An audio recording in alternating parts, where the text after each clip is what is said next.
Radhe Krishna, Shri Gurubhyo Namaha, Srimate Ramanujaya Namaha. Welcome to the 69th episode of Thirukkolur Penpillai Rahasyam. Thirukkolur Penpillai's Bhakti Rahasyams percolates into almost all the behavioral aspects of our lives, be it giving respect to the elders, be it avoiding discrimination among people, be it facing challenging situations in our day-to-day lives, doing devotion, not having any false pride or ego. Till now, all these 68 Bhakti Rahasyams have touched one or the other of these points. So, the fact that we merely listen to these Bhakti Rahasyam statements and absorb the meaning behind it, and if we are able to implement it in our day-to-day lives, it has a tremendous power to shape our lives positively. In the 69th Bhakti Rahasyam, Thirukkolur Penpillai again carries a social message. Her Bhakti Rahasyam goes like this: Did I ask if the teachings of the Great Alwars were mere noise like Periyanambigal? Now it seems to be a long Bhakti Rahasyam, but if we see the Bhakti Rahasyam in the original Tamil language in which Thirukkolur Penpillai spoke to Swami Ramanuja, it is just one word.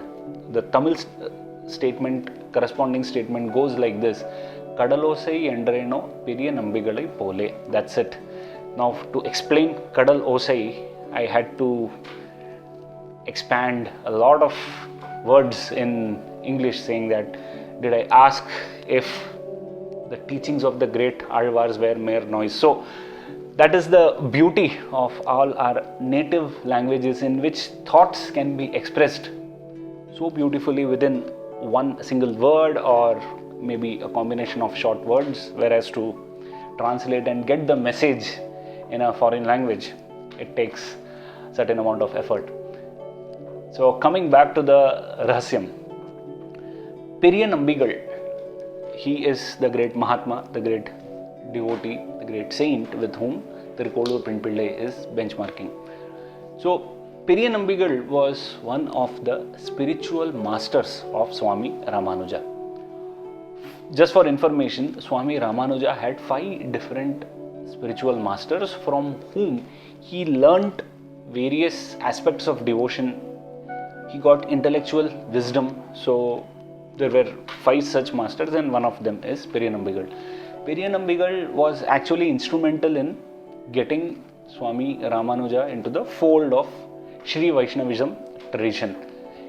In his early days, Swami Ramanuja's early days, he used to listen to the devotional lectures or the satsangs of Periyanambigal that helped him to get more and more involved in Sri Vaishnavism. Periyanambigal did Pancha Samskara, one of the most important rituals in Sri Vaishnavism tradition, for Swami Ramanuja. And again, Periyanambigal was instrumental for Swami Ramanuja in meeting the other 4 spiritual masters. So we can say that Periyanambigal had a very special respect in Swami Ramanuja's heart, and Thirukkolur Penpillai is, in this Rahasyam, she is benchmarking herself with this special person for whom Swami Ramanuja had great regards and respect. In fact, even today, the 44th or 45th generation of Periyanambigal still resides in their traditional home in Sri Rangam. Like people like us, common people like us, we can go, we can meet them, we can take their blessings. They are still living in according to the rules of the Sri Vaishnavism tradition. So that would be a great opportunity to go and meet them in Srirangam. Now, Periyanambigal was the disciple of Swami Alavandar. Now, we had seen two Bhakti Rahasyams related to Swami Alavandar in Bhakti Rahasyam number 63 and 64. So, Swami Alavandar, his disciple Periyanambigal. There was one more disciple amongst other disciples for Swami Alavandar who went by the name Maraneri Nambi. So, Periyanambigal, Maraneri Nambi, both disciples of Swami Alavandar.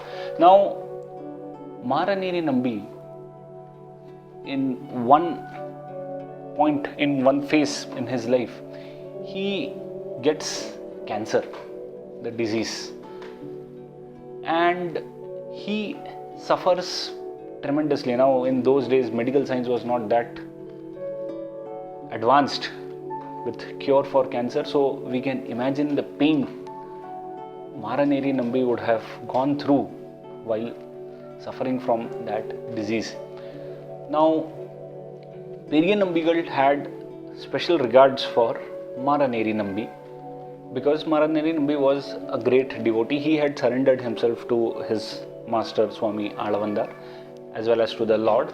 So, Periyanambigal used to take special care of Maraneri Nambi when this disease struck him.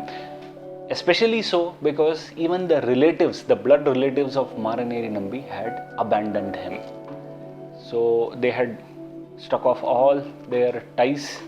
So the time came when there was even no one to offer food to Maraneri Nambi, leave alone take care of him in those painful and difficult times. So here is where Periyanambigal stepped in. He took special care. He used to go with food to Maraneri Nambi's house. He used to clean up his wounds, give some cloths for change, and just used to sit with him, spend time with him in his hut, where again Periyanambigal used to read the Divya Prabandhams, that is the devotional poems composed by the Great Alwars near Maraneri Nambigal. So the idea was Periyanambigal was taking physical care of Maraneri Nambi as well as with this rendering of Divya Prabandhams, he was trying to give him that mental boost, that moral confidence, that spiritual injection to Maraneri Nambi. Now, we may think that, the act of Periyanambigal helping Maraneri Nambi was one of the acts of kindness which anyone would do. Now, I introduce one more fact.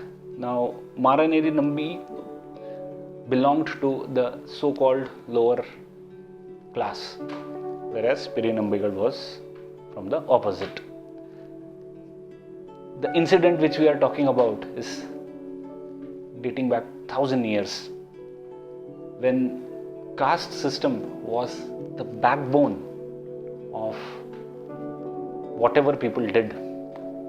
Even now it has its ugly head popping here and there in many parts of not only our country, the world.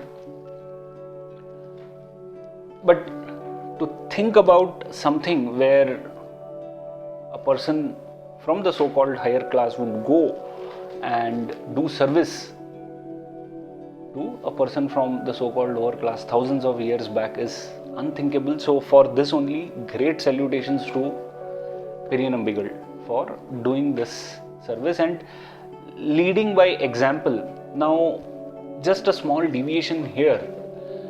It's a good answer to many people who think that it's only caste system which is what is dealt with in Hinduism or Sanatana Dharma. So people have this misconception that there is nothing else in Hinduism except caste system, and even the preachers, they just preach about this. Whereas there have been so many great saints, devotees, who have shown the way that, look, when it comes to devotion, when it comes to surrender to the Lord, there is no barrier at all.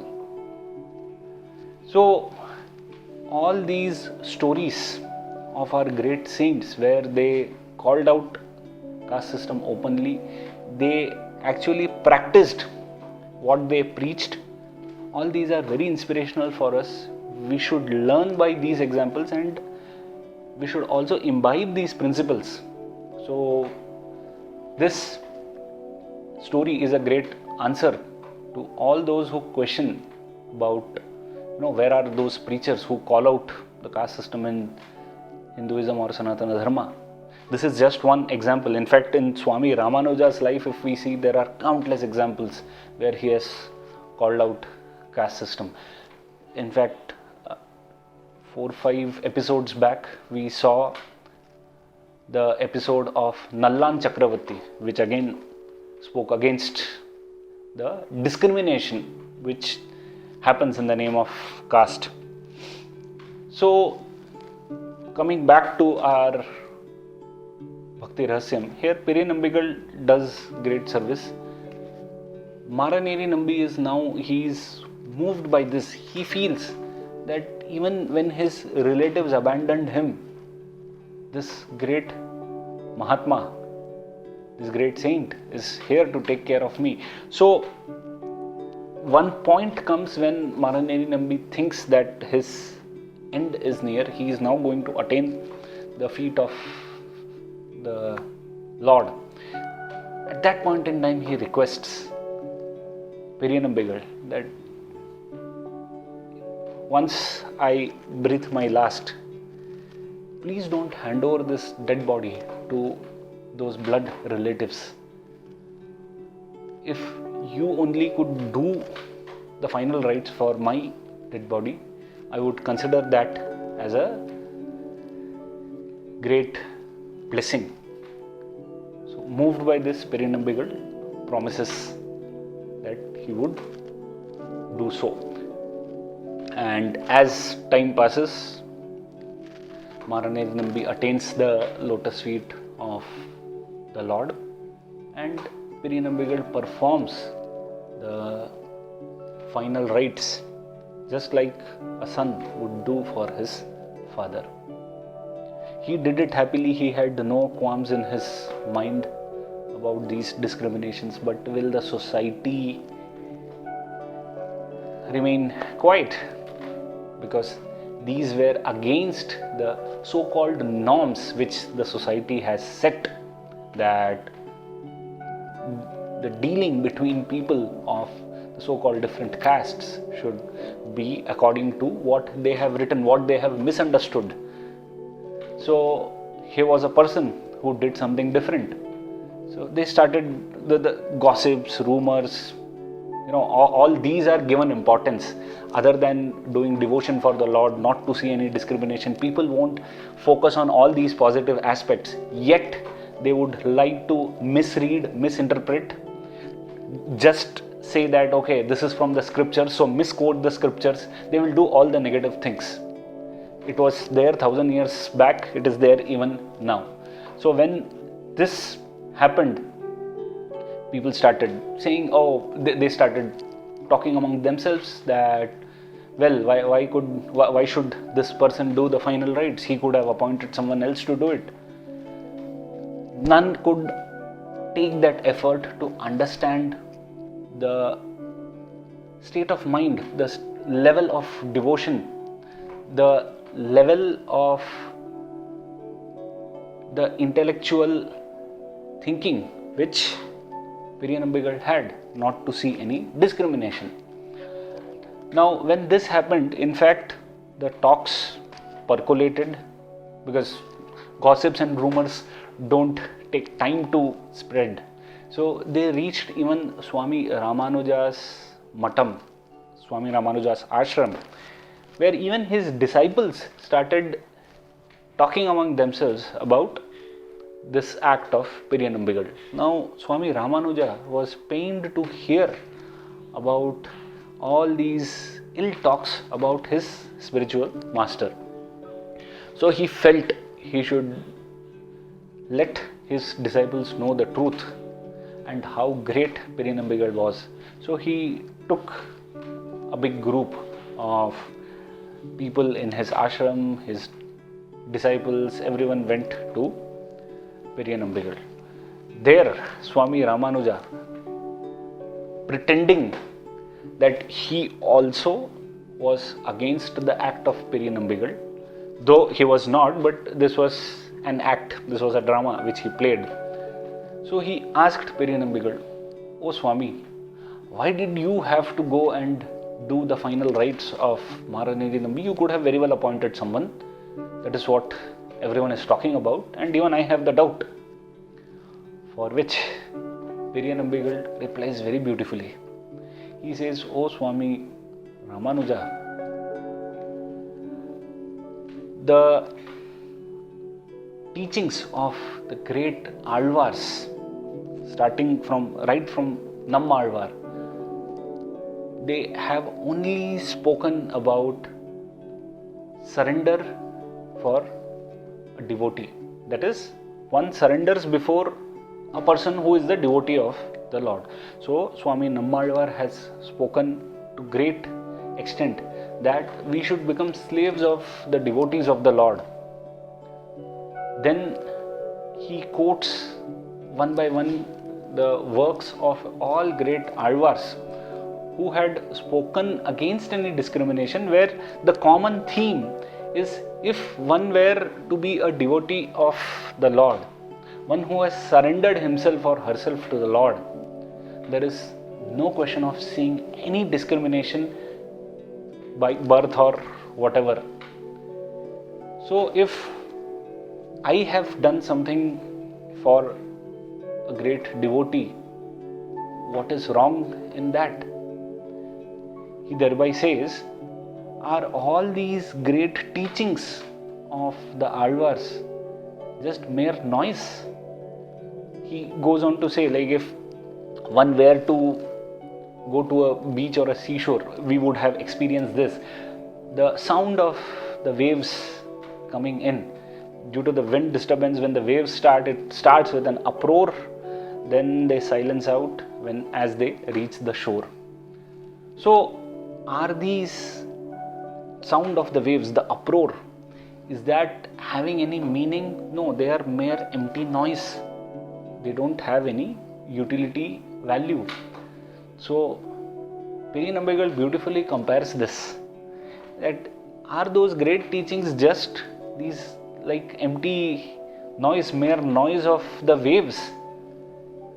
Don't we have to understand and lead those principles in our day-to-day lives? Oh Ramanuja. Swami Ramanuja is very happy to listen to this answer from the horse's mouth himself. Everyone present there, they started trembling just because Periyanambigal had actually given the facts of life. He in fact goes on to say, he quotes incidents from Mahabharata, Ramayana, where he says there have been no discriminations of any sort among great men. It was Yudhishthira, the so-called highborn, who did the final rites for Vithura, who was a so-called lowborn. It was Lord Rama in Ramayana who did the final rites for Jatayu, a bird. It's not even a human, but just because Jatayu had a great devotion for the Lord. Similarly, in Mahabharata, Vithura was a great devotee of Lord Krishna. Devotion is the only thing which existed there. There was no other discrimination when devotion was present. So he goes on to quote all these, and by intending his intention there is to state that when we hear about all these great stories, when we hear about these great teachings, shouldn't we actually practice them in our day-to-day lives rather than just keeping on listening and just talking about it, rather than leading by example.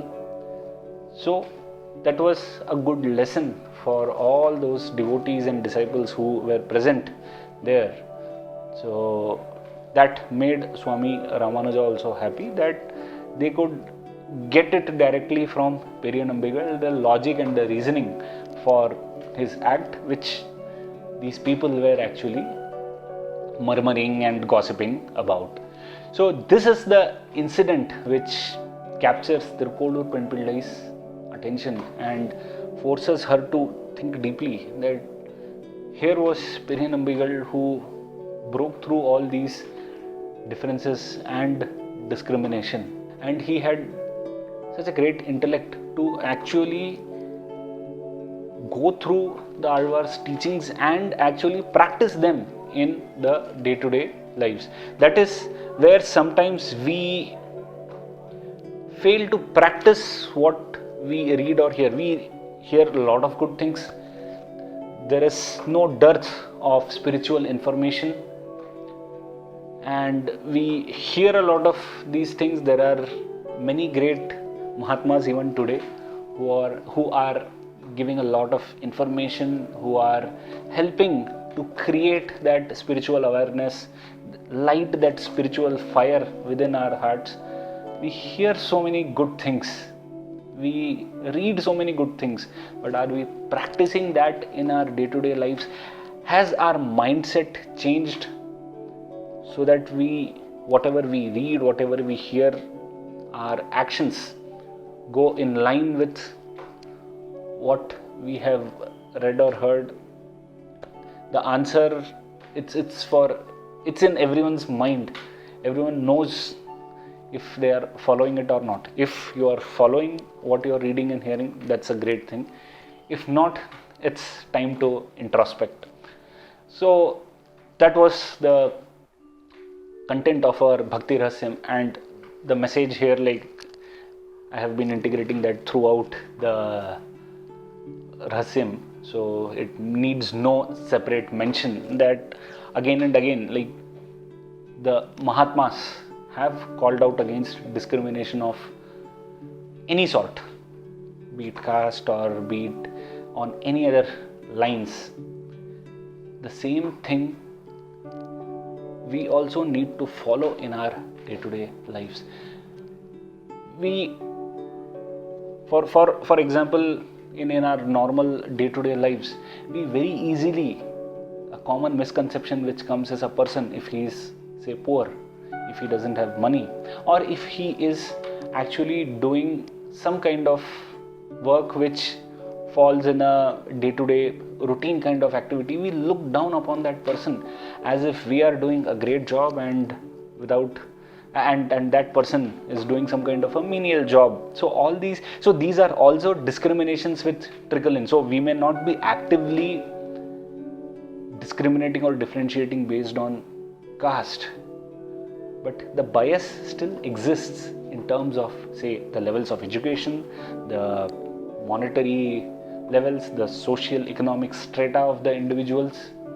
So when these biases exist, it will never allow us to progress in our spiritual life as well as in our devotion. What is the point in reading great scriptures, in hearing great talks, in, say, chanting the names of the Lord, when there is so much of differences, bias, prejudice which is sitting in our minds and hearts?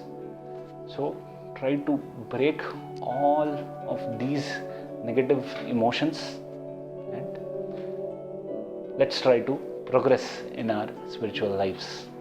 So that was the message and content of our 69th Bhakti Rahasyam. Stay devoted, stay blessed and stay tuned for our next Bhakti Rahasyam. Radhe Krishna, Shri Gurubhyo Namaha, Srimate Ramanujaya Namaha.